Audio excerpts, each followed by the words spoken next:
Os Dias da Minha Mocidade, um programa para jovens, feito por jovens e apresentado por jovens também.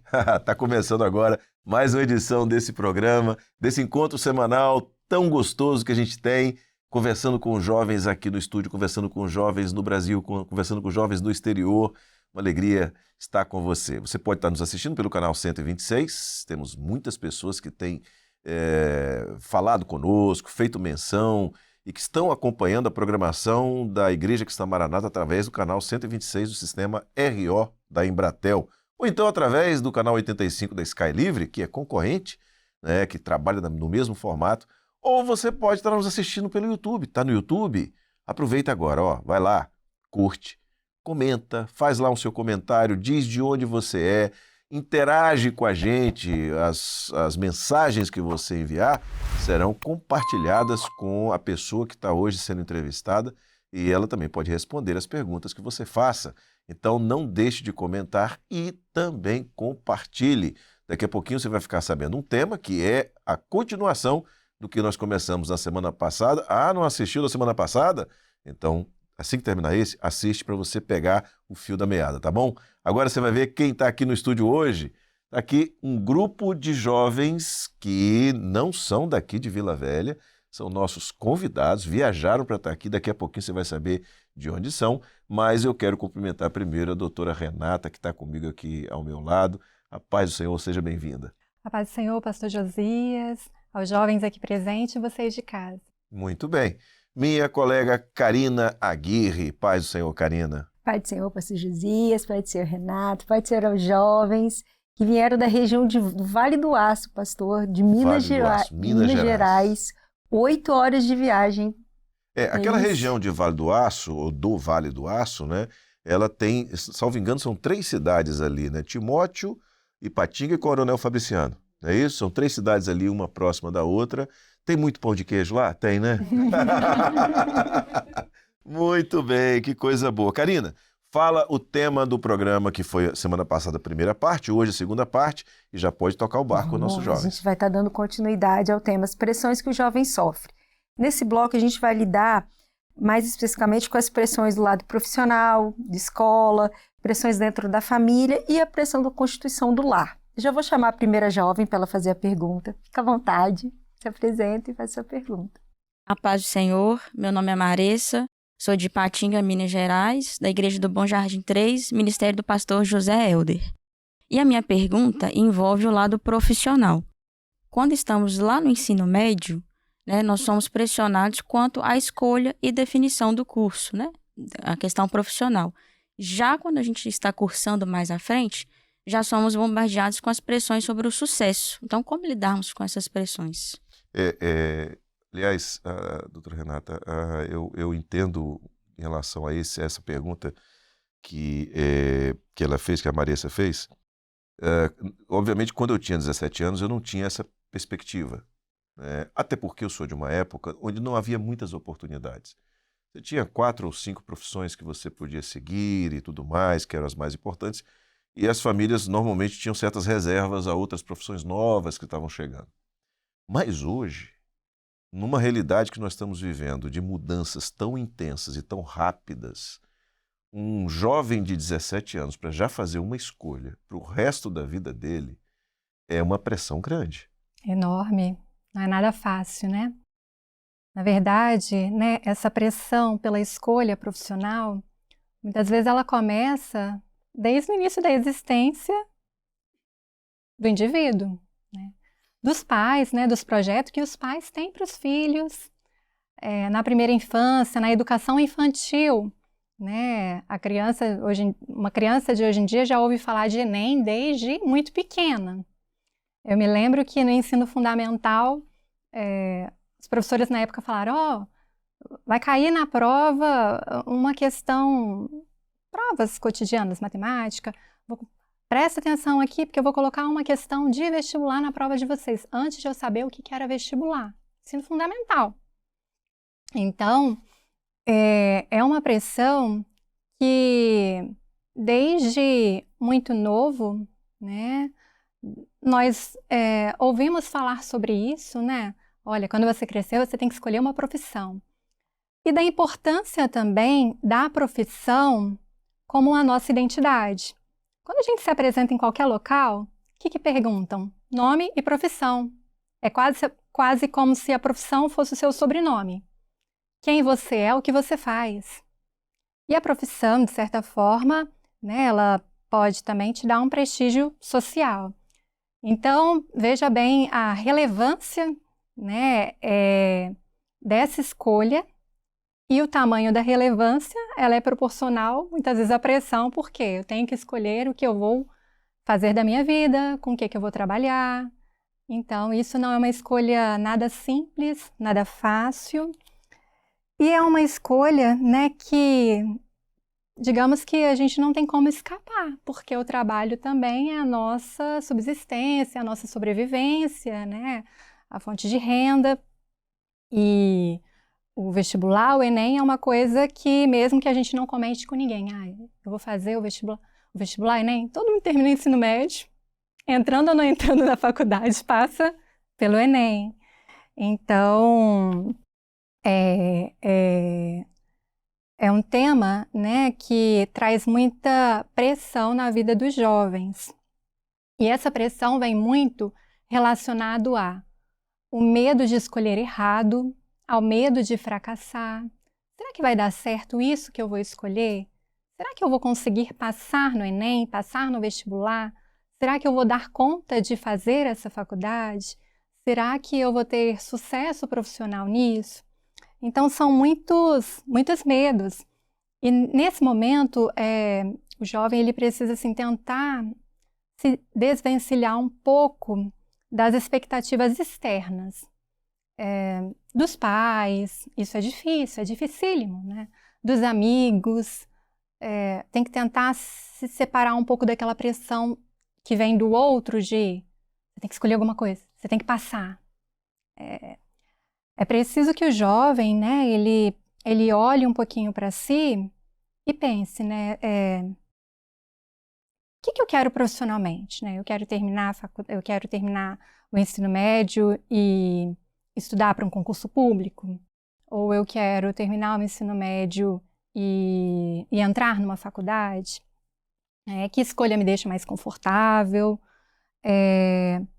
Lembrando também, quando a gente fala de jovem, a gente fala muito, né, o que eu mais presencio, né, em relação aos jovens, hoje em dia no consultório, tem a ver com a insegurança, com o medo de errar e o medo de fracassar.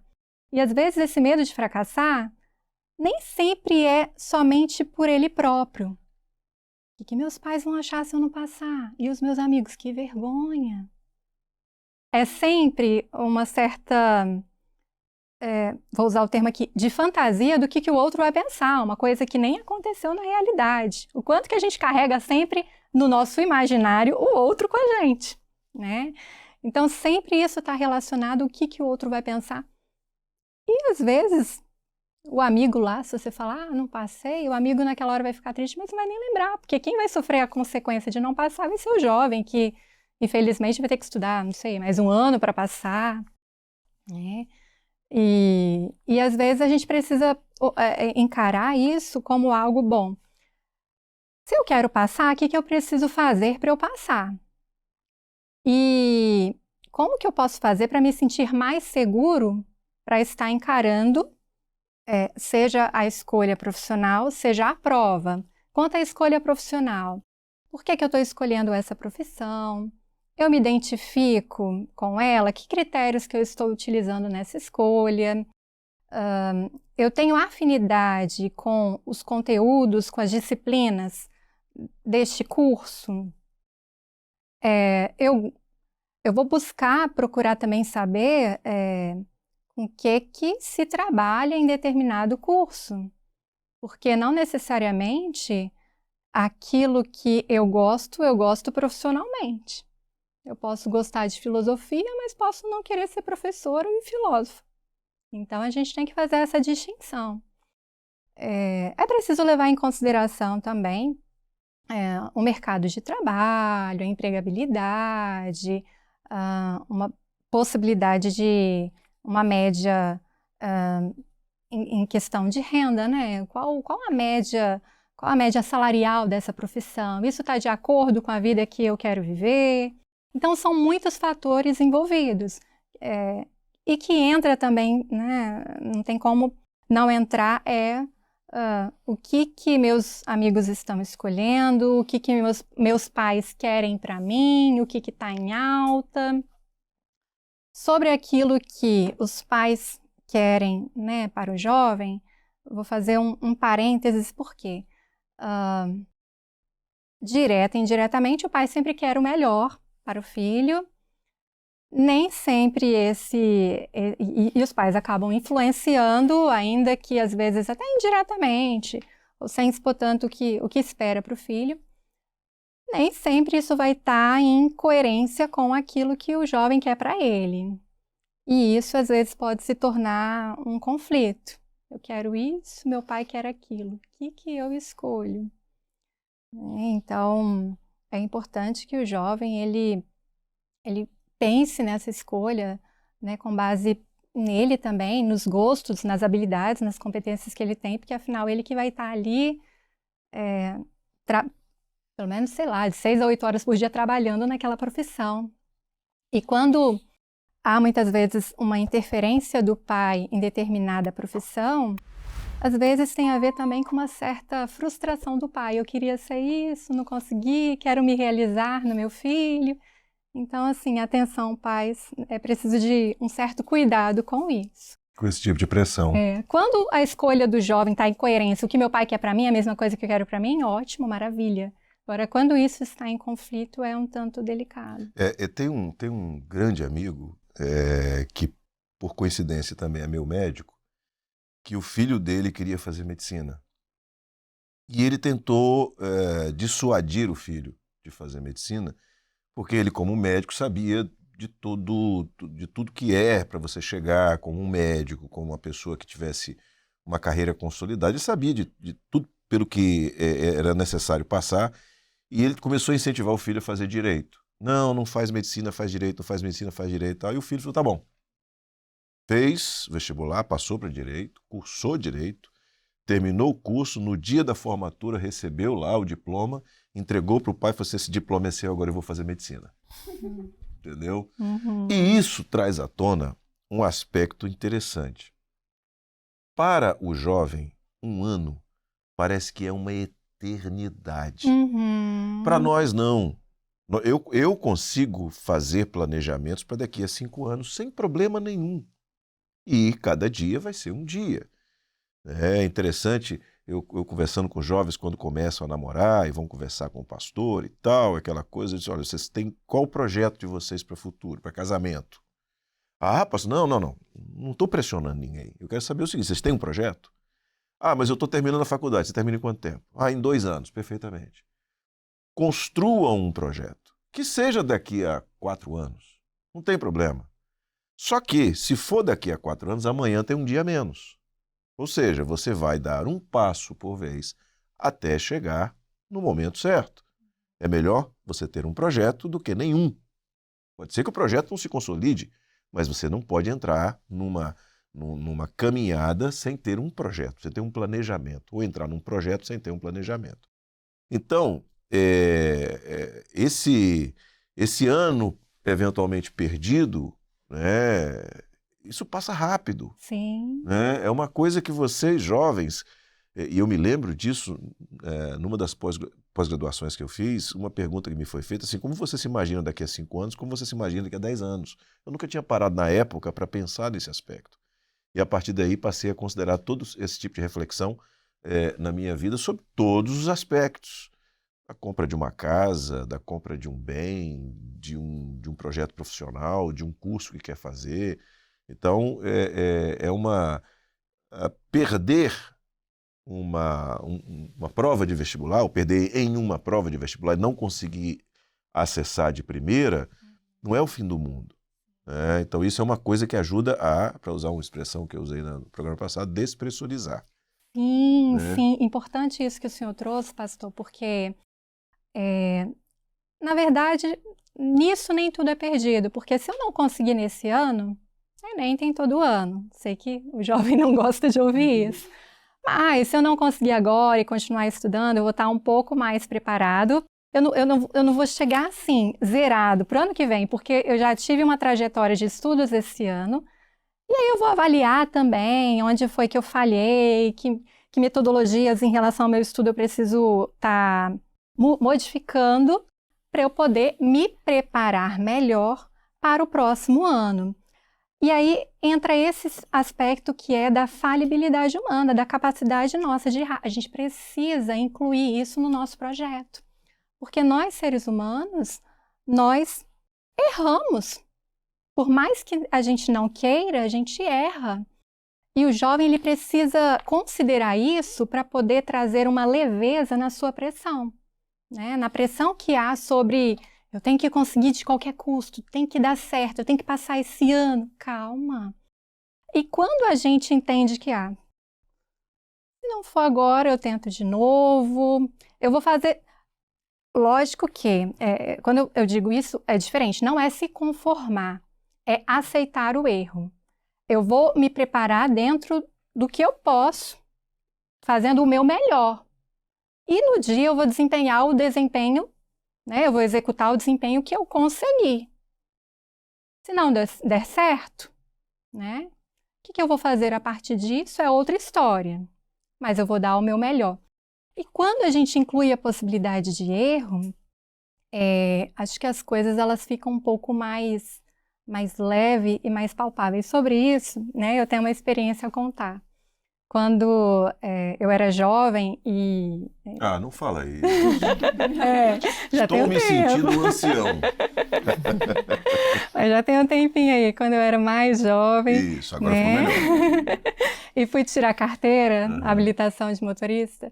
Eu lembro que a primeira prova que eu fiz, prática, eu não passei. Eu lembro que eu tinha morrido na ladeira, esquecido uma seta, foi um desastre. E aí eu fui para a segunda tentativa.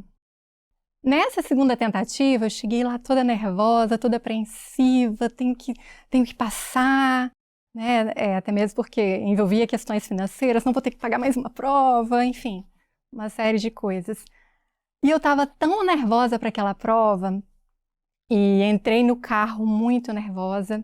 Eu não sei o que aconteceu, porque na hora que a prova começou, né, que o fiscal estava do meu lado, sentou e falou, podemos começar o percurso? Ele virou para mim e falou bem assim, já perdeu 3 pontos e não pode perder mais do que 3. Aí eu, como assim? Você já saiu com a seta ligada do carro errado. Eu não sei se eu bati na seta, só que eu bati com a seta errada, porque eu estava o carro parado, eu tinha que dar a seta à esquerda. E a seta do carro estava dada para a direita. Eu não sei se eu peguei um carro que já estava com a seta ligada e eu não observei de tão nervosa. Quando ele falou isso, eu pensei, se na outra eu fiz o percurso todo, né? Morri uma vez na ladeira, fui para a baliza, e na baliza esqueci uma seta e reprovei, agora que eu vou errar mesmo, porque eu já comecei perdendo, então eu vou dirigir de qualquer jeito. Aí eu passei. Por que isso? Agora eu vou só dirigir, eu não fiquei preocupada com tenho que acertar, não posso errar. Se eu fosse pelo caminho do pensamento, não posso errar mais nada, e ficasse apreensiva, talvez eu iria errar, tamanha pressão, e não passaria. Mas como eu entendi que errada já estou, agora eu vou dirigir. Então é um aspecto interessante, assim, Ótimo. Pensar, né? Ótimo, ótimo. Karina, vamos seguir com os nossos jovens? Vamos seguir, a próxima já vai fazer a pergunta dela, fica à vontade. A paz do Senhor, pastor Josias, a paz do Senhor, doutora Renata. Meu nome é Michele Faria Ramos, eu sou de Jaguaraçu, pertinho, né, de Patinga. Meu pastor é o pastor Márcio Maciel. E a minha pergunta, ela está relacionada com a questão da pressão dentro da família. Então, quando o jovem ele vive, né, em um lar incompleto, sendo somente ele, né, o único servo do Senhor ali, como ele deve agir diante dos pais, né, com as pressões realizadas ali dentro do seu lar? E também uma outra pergunta, como enfrentar as cobranças, né, dos pais e conflitos com os irmãos. Deixa eu ampliar a pergunta dela, Sim. doutora Renata, porque ela colocou aqui um aspecto que é um aspecto que é, de fato, uma batalha de alguns jovens que conhecem o Senhor, se convertem e passam a ter uma relação familiar que tem esse elemento do valor religioso como elemento que diferencia, né? Elemento, eventualmente, até de choque de ideias, de choque de posicionamentos e tudo mais. Eventualmente acontece isso. Mas eu queria ampliar a pergunta dela, não só sobre esse aspecto da questão do servo com um lar que não é membro da igreja, não vive a mesma experiência de fé, mas em relação a todas as outras pressões, que abranger isso, né? Por exemplo, a pressão e ela coloca aqui, a questão de relacionamento com os irmãos, com os pais, por diversos motivos. Então, a pressão familiar de maneira mais genérica. Ampliando essa pergunta, como o jovem deve lidar com isso, não necessariamente, exclusivamente no aspecto do posicionamento religioso. Uhum. Veja bem, a família é a nossa primeira instituição. Todo mundo nasce dentro, né, de uma família. E é preciso entender como que essa família se organiza. Muitas vezes, dentro de casa, nem sempre em relação aos filhos, as regras de convivência, vamos assim dizer, porque em casa é um ambiente, vou dizer assim, que a gente pode ser quem a gente é, no sentido de não ter tanta preocupação com o que vão pensar de mim. E dentro de casa, nem sempre as regras elas estão bem esclarecidas muitas vezes. E o que acontece? Às vezes pode advir alguma cobrança, seja do pai, seja da mãe, mas daquilo que às vezes não foi mencionado. Às vezes, nem sempre se tem diálogo de como que a nossa família vai se organizar, como que vai funcionar dentro de diversos aspectos. E o pai chega cobrando algumas coisas. Está dormindo até agora? Tem que estudar. Mas, poxa, isso não foi sentado, não foi conversado. E é preciso que isso seja dialogado. O filho, ele precisa saber quais as responsabilidades dele em casa enquanto filho. Até mesmo para que ele cumpra. Como que ele vai cumprir uma coisa que ele não sabe? Se eu sou filho, quais são minhas responsabilidades aqui? Essa família exige que eu contribua financeiramente ou não? O que meus pais esperam de mim em relação ao convívio dentro de casa?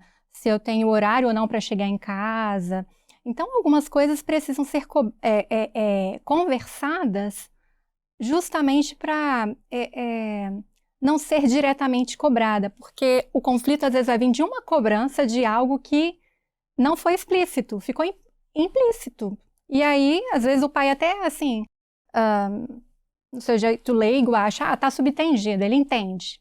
Mas tem que ser conversado, tem que ser pontuado.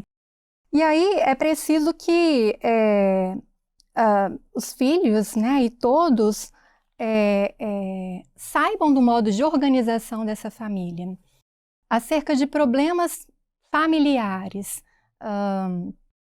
é preciso que a família, como um todo, pai, mãe, filhos, enfim, quem mora ali naquela casa, eles conversem sobre diferentes assuntos. O que se passa às vezes? Alguém da família está passando por alguma situação difícil, seja o filho, seja o pai, seja um desemprego ou o que for, seja um problema até mesmo de saúde mental, de ansiedade, de depressão. E isso, muitas vezes, é como se os problemas ficassem ocultos. Todo mundo, todo membro da família sabe que tem um problema em casa que eu preciso resolver, né, que precisamos, mas que ninguém fala sobre isso. Seja um problema conjugal, aí os membros se comportam como? Todo mundo sabe que existe um problema, mas todo mundo finge que esse problema não existe, e quando a gente finge que ele não existe, a gente ignora, E muitos conflitos acabam acontecendo aí justamente por quê? Porque não foi falado. Às vezes, se fosse sentado e falado, seria muito mais simples. Como que a gente vai se organizar em relação a isso? Isso em diversos aspectos, né?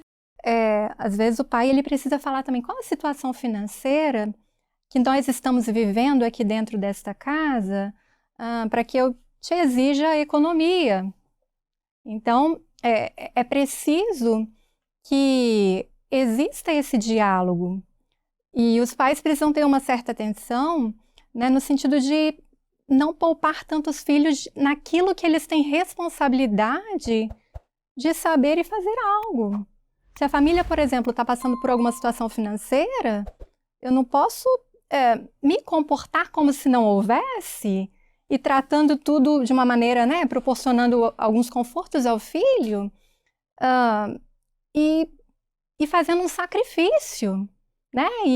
E por fazer um sacrifício, às vezes, quando o filho, ele, sei lá, não é tão obediente, alguma coisa, aí o pai vai cobrar. Faço tudo por você, né? Aí o filho fica assim, mas como assim, né? Como se o pai estivesse exigindo algo em troca, né? Em relação àquele esforço que ele faz, mas que o filho não sabe nem que é um esforço, porque não é falado também sobre esse sacrifício.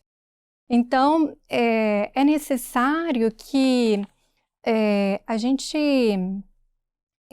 entenda, né, como que a família se organiza, quais são os problemas que existem dentro da minha casa, o que eu preciso estar conversando com meu pai e com minha mãe, quais são as minhas responsabilidades aqui neste lugar, naquilo que eu me queixo também, meu pai me chama muita atenção, me cobra demais, mas ele te cobra pelo quê? O que você talvez possa estar deixando também de fazer, né? Qual a minha responsabilidade também naquilo que eu me queixo? Nem tudo é o outro, não, né? Tem coisas que tem uma parcela nossa. É preciso que a gente se responsabilize também, enquanto filho, em relação a qual o nosso papel nesta família. E como eu já havia mencionado antes sobre a questão da palavra, o quanto isso muitas vezes é fonte também de desentendimento dentro de casa, né, sobre essa questão de expectativas, aquilo que eu falei, como que o outro entendeu, aquilo que eu esperava de você e você não correspondeu, né? Muitos desentendimentos vêm justamente desses desencontros na comunicação, que são muito frequentes, parecem coisas bobas, mas que às vezes levam a problemas enormes, né? E que a gente precisa dar uma atenção a isso, né? O ser humano, ele leva 2 anos da sua vida, minimamente, né, para aprender a falar, mas ele leva uma vida inteira para aprender a fazer um bom uso da fala. A gente aprende a falar, mas a gente não aprende a se comunicar bem. Então isso, né, muitas vezes é uma fonte de conflito. Eu vou entrar agora na questão rapidamente dos irmãos, né, que o senhor mencionou. Às vezes, entre irmãos, existem comparações, né? A mamãe gosta mais de você, papai gosta mais. Você tem mais regalias do que eu. O pai às vezes cobra alguma coisa. Você já lavou a louça? Mas por que eu? Mas tem minha irmã.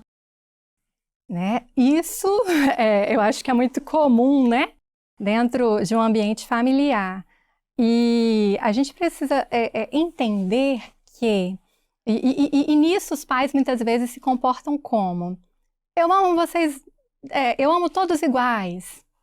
Sim, o amor do pai, né, e da mãe pode ser, né, digamos, de igual forma amor, amo tanto um quanto o outro.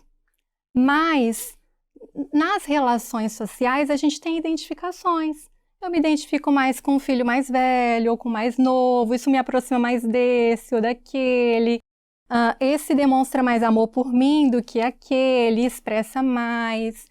Esse é mais obediente do que aquele, esse corresponde um pouco mais às minhas expectativas. E isso aproxima ou distancia os filhos, né?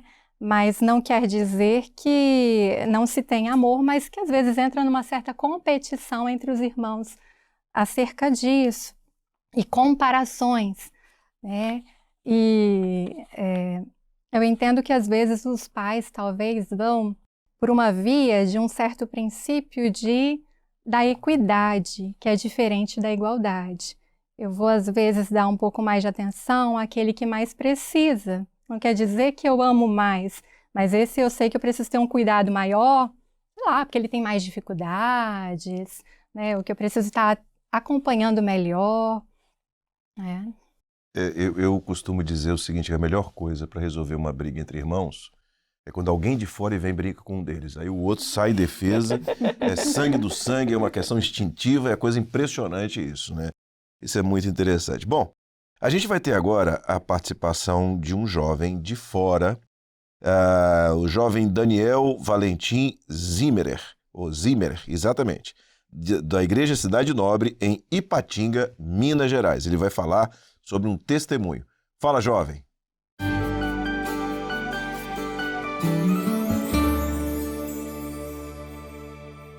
Irmãos, a paz do Senhor Jesus. Me chamo Daniel, sou da Igreja da Cidade Nobre 2, da cidade de Ipatinga, Minas Gerais, do Ministério do Pastor Alder. E a experiência que eu venho hoje relatar para os irmãos é acerca das pressões que nós jovens recebemos na faculdade contra a nossa fé. Eu atualmente estou cursando medicina veterinária e estou no 8º período da faculdade. E a experiência que eu venho relatar para os irmãos é acerca de um jovem da minha sala.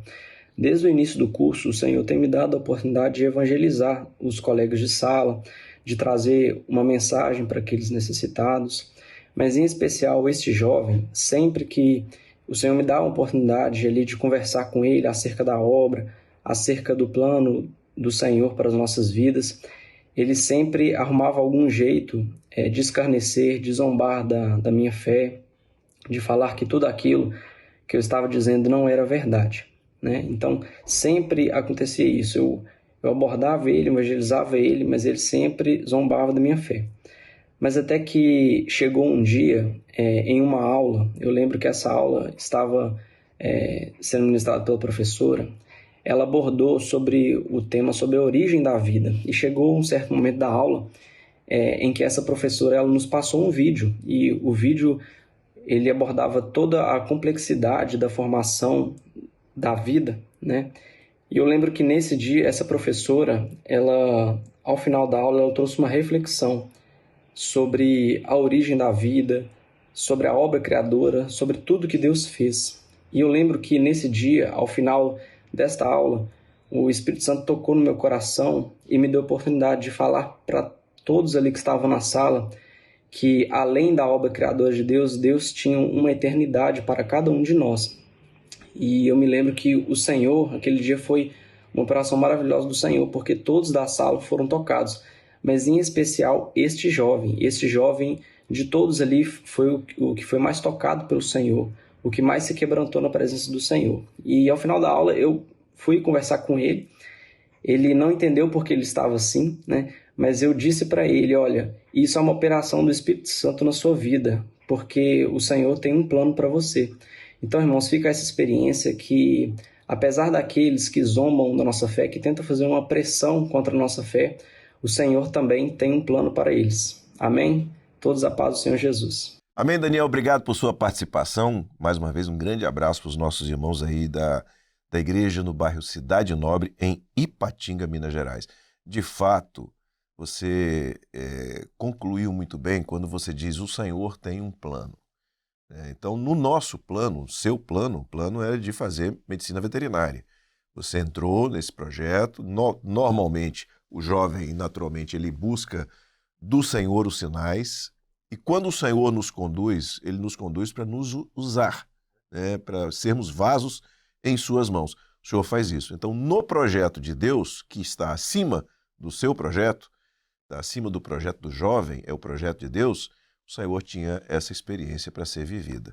Então, é uma pressão sofrida, e aqui eu faço abordagem sob o ponto de vista espiritual, uma pressão sofrida, mas que, através do Senhor, o Senhor deu a vitória, e você pode glorificar o Senhor e testemunhar. Louvado seja o nome do Senhor. Bom, temos mais uma pergunta, Karina? Temos, pastor, a última pergunta dos nossos jovens, né, da região do Vale do Aço. Sara, pode fazer sua pergunta, fica à vontade. Amém, a paz do Senhor, pastor Josias, doutora Renata, os demais irmãos que nos assistem. O meu nome é Sara Carolina Souza Vilela, sou de Governador Valadares, estou morando, em Governador Valadares, próximo de Ipatinga também. Estou na Igreja Central 2 com o pastor Alex. E a minha pergunta é acerca de um assunto muito interessante para os jovens, que é a questão da constituição do lar.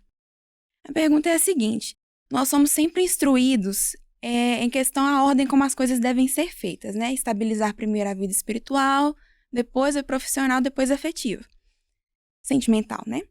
E acaba que com isso muitos jovens acabam demorando um pouco mais para constituir o lar. Então, como que nós podemos lidar com essa pressão pelo casamento?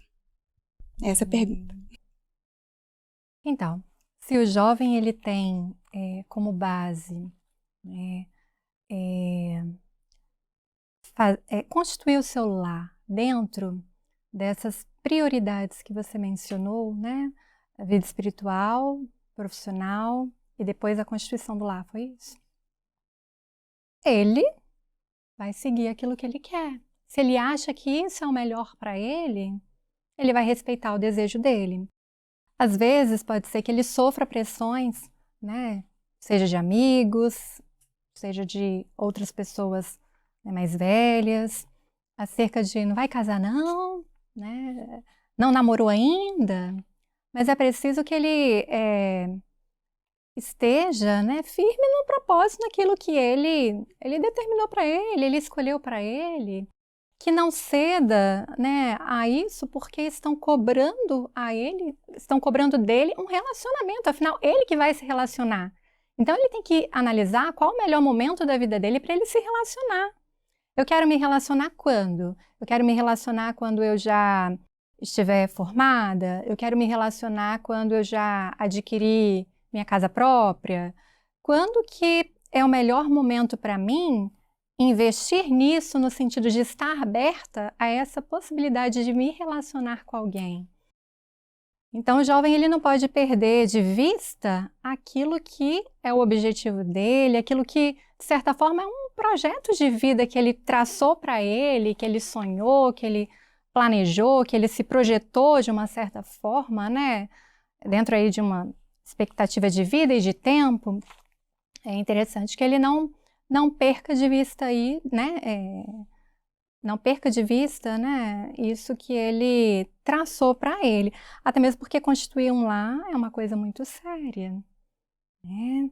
E um aspecto que acho importante abordar, pastor, né, o que está me motivando a essa constituição do lar.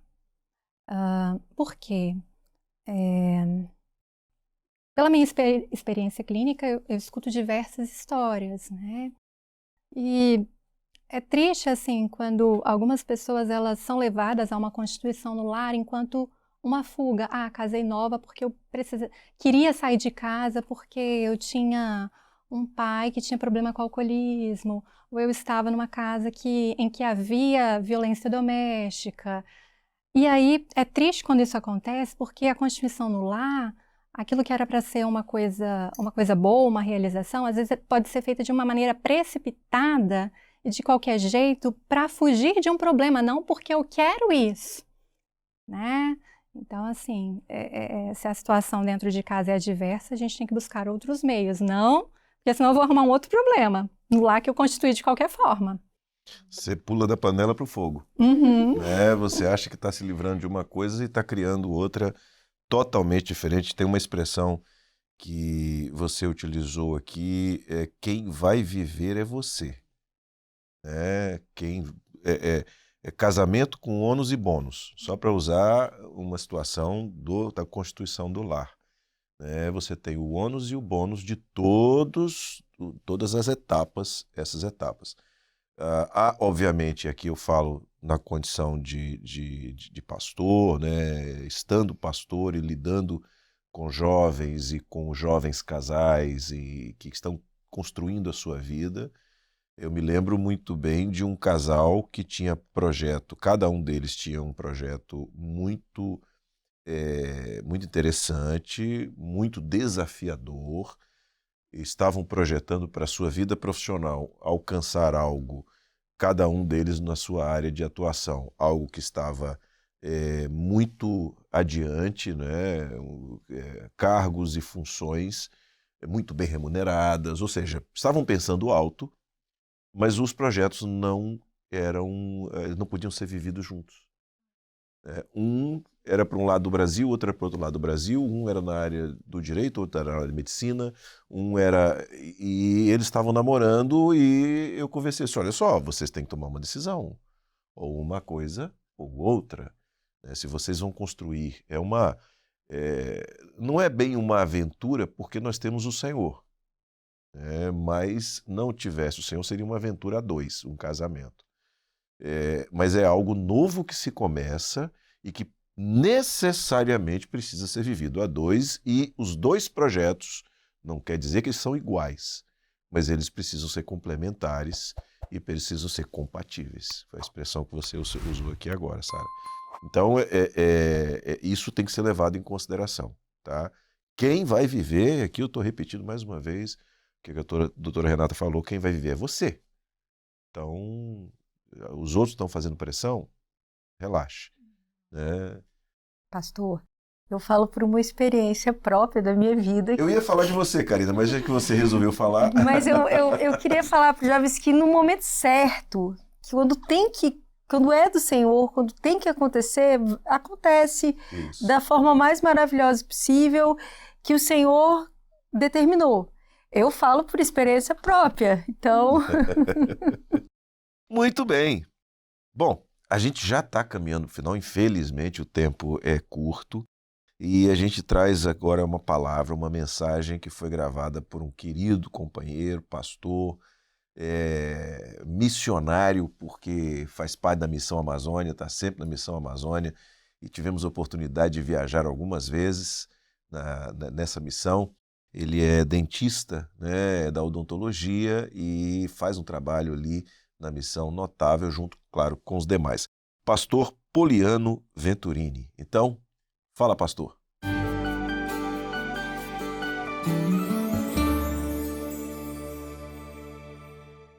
Irmãos, a paz do Senhor Jesus. Que alegria é poder participar deste quadro e conversar sobre um assunto tão importante, as pressões que o jovem enfrenta na sua vida. Eu que também fui jovem nesta obra. Podemos dizer que quantas pressões nos cercam, em todos os lados, em todas as direções, na família, na escola, na faculdade, no trabalho, e como enfrentar tudo isso?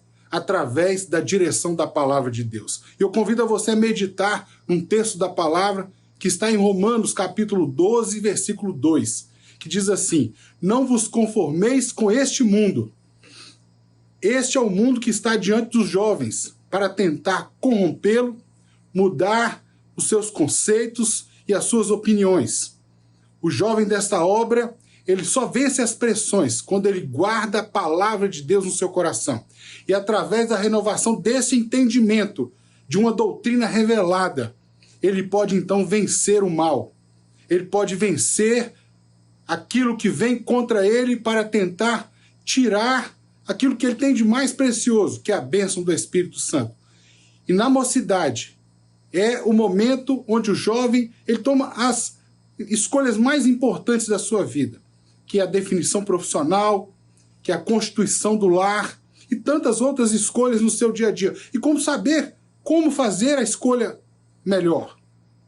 Através da direção de Deus. Porque só Deus tem uma direção para a sua vida que é boa, agradável e perfeita. Buscando essa direção, você vai ser vitorioso. O jovem desta obra, ele corre para a igreja, ele corre para os manaíns, ele corre para a escola bíblica dominical. E assim, ele tem o seu entendimento renovado através da palavra revelada. E através da palavra dentro dele, ele se fortalece e ele pode vencer as pressões deste mundo. Essa é a palavra que eu queria deixar aqui para vocês. Escolham a bênção. Guardem a palavra nos seus corações. E assim vocês vão vencer. Vencer todas as pressões deste mundo. Um grande abraço, meu amigo Josias e toda a equipe deste quadro. A paz do Senhor Jesus. Obrigado, Poliano, por sua participação. Deus abençoe a sua vida, da sua família e os nossos queridos irmãos aí em Ipatinga, no estado de Minas Gerais. Grande abraço, guardando tê-lo conosco aqui, participando das nossas programações. Bom, A gente chega ao final do programa. Primeiro eu quero me despedir da doutora Renata. Foi um prazer imenso, uma alegria tê-la conosco. Obviamente, fica já o convite para em outras oportunidades discutirmos temas como esses. O jovem ele está numa fase de descobertas, de construção de verdades, de valores, né? E obviamente o aspecto emocional é um aspecto que está sempre, vamos assim dizer, falando muito alto na vida do jovem. Tá? Então, obrigado por sua participação e, se Deus quiser, teremos outras oportunidades como essa. Muito obrigada, pastor Josias. Agradeço o convite para estar aqui. Até as próximas vezes. Amém. Amém. Minha colega Karina, paz do Senhor. Paz do Senhor, Fala da equipe de pastor produção. Senhor. Vou agradecer também a nossa equipe de produção, a Nínive, Raíssa, o Thalisson, o Rafael. Tivemos também a contribuição do pastor Luiz Eugênio, auxílio da elaboração das perguntas. Agradecer a presença dos jovens, dos irmãos da região de Patinga, Vale do Aço. Foi uma grande alegria ter vocês aqui. Venham, voltem mais vezes, se possível. E isso aí, pastor. Bom, eu quero dizer para vocês o seguinte, hoje foi um sotaque gostoso, né? O sotaque mineiro, eu sou casado com a mineira, eu gosto muito de ouvir esse sotaque. Você também, né, Karina? Eu também. Foi uma alegria ter vocês aqui conosco. A casa é de vocês, voltem sempre que desejarem. Foi um grande prazer, Deus abençoe. Amém. E a gente assim chega ao final de mais uma edição do programa Os Dias da Minha Mocidade. Não se esqueça, curta, comente, compartilhe. Quantos jovens que você conhece, inclusive do seu ambiente universitário, que precisam ouvir isso que foi falado nessa edição e na edição anterior, compartilhe com eles. O Senhor vai abençoá-los, vai tocá-los e você vai estar fazendo o seu trabalho como servo de Deus, anunciando esse evangelho, tá bom? Semana que vem, se Deus quiser, a gente volta com um novo tema. Deus abençoe, a paz do Senhor Jesus.